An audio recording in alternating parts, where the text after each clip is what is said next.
Mes frères et sœurs bien-aimés, c'est toujours un bonheur que de vous retrouver, vous le savez bien, et d'arpenter avec vous l'Évangile du Christ, notre boussole, notre charte de vie, notre phare, appelé à guider les hommes sur les flots agités de la vie. C'est pas beau ça? Évidemment, l'Évangile ne s'adresse qu'à ceux qui veulent bien se laisser conduire par cette sagesse qui est la plus haute qui soit, puisqu'elle sort de la bouche de Dieu, puisqu'elle vient de son cœur. La porte est ouverte, le livre est à portée de main, à nous de nous en saisir.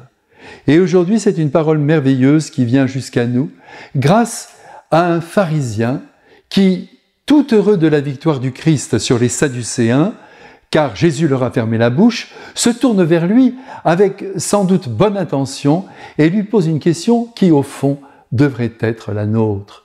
Quel est le plus grand commandement ? C'est-à-dire, au fond, qu'est-ce qui compte aux yeux de Dieu notre Père? Qu'est-ce qu'il veut nous voir vivre? Au milieu des centaines de paroles qui, depuis Abraham, forment la révélation, y en a-t-il une qui émerge et qui est à mettre impérativement en pratique? Eh bien oui, il y en a une, et nous la connaissons bien. C'est le grand commandement de l'amour. Ce n'est pas moi qui l'affirme, c'est le Christ lui-même. Je le dis d'autant plus volontiers que bien souvent, les défenseurs de la foi renvoient l'amour sur le bas-côté en disant « Non mais attendez, vous nous parlez d'amour toute la journée, mais l'amour c'est mielleux, il n'y a pas que l'amour qui compte. » Eh bien mes chers amis, vous vous trompez. Il n'y a que l'amour qui compte. L'amour, soit dit en passant, n'a rien à voir avec le miel, avec la guimauve, avec le loukoum. L'amour a des exigences folles qui nécessitent une grandeur d'âme, un dépassement de soi, un oubli de soi. L'amour, quand il est vécu à fond, autant dire sans compromission, vient martyriser notre égoïsme et le réduire en poussière. Jésus a donc bien raison de nous tirer les oreilles en nous les ouvrant sur cet essentiel à honorer 16 heures sur 24. Le reste, on le donne au sommeil, on le donne à l'inconscience. Tu aimeras le Seigneur ton Dieu de tout ton cœur, de toute ton âme et de tout ton esprit. Voilà le premier commandement.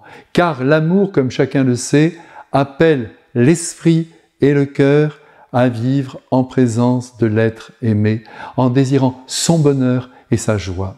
L'amour, c'est placer le toi avant le moi. Au fond, Dieu premier servi, la devise de Jeanne d'Arc, reste la règle d'or. Aimer Dieu notre Père, vivre avec lui, se mettre à son service, ne rien faire sans lui demander son avis, c'est-à-dire le prier pour le pur bonheur de l'aimer, mais aussi pour découvrir ce qu'il peut vouloir de nous, ce qu'il attend de nous. Voilà ce qui devrait être notre premier souci. À ce commandement, Jésus, à qui le pharisien n'a rien demandé d'autre, ajoute un deuxième commandement en prétendant qu'il s'articule parfaitement avec le premier jusqu'à se confondre avec lui. C'est évidemment l'amour du prochain. En voilà une autre d'exigence, qui ne manque pas d'envergure, car cet amour doit s'étendre en partant de nos proches jusqu'à rejoindre l'inconnu qui se trouve à des milliers de kilomètres de nous. Il est vrai, reconnaissons-le, qu'il est nettement plus facile d'aimer toute l'humanité que le voisin qui, par exemple, fait du bruit au-dessus de chez nous. Aussi, concentrons-nous déjà sur les personnes que nous croisons tous les jours et faisons quelques exercices pour étendre notre amour, notre bienveillance aux êtres qui, sur le plan humain, ne nous attirent pas. Si quelqu'un dit « J'aime Dieu », dit saint Jean dans sa lettre, et qui n'aime pas son frère, il est un menteur. Et il ajoute « Comment celui qui n'aime pas son frère, qu'il voit, peut-il aimer Dieu qu'il ne voit pas ?» Le moment est donc venu pour vous comme pour moi de commencer à aimer, car c'est une œuvre toujours à reprendre. C'est un travail pénible que d'aimer. C'est à reprendre, je le redis, sans cesse, en se reprenant soi-même, en se corrigeant de nos fermetures de cœur et d'esprit, de nos étroitesses. Et maintenant, il me reste à vous bénir avec amour, avec le Maître de l'amour, assisté de tous les saints du ciel qui n'ont fait qu'aimer. Au nom du Père et du Fils et du Saint-Esprit. Amen.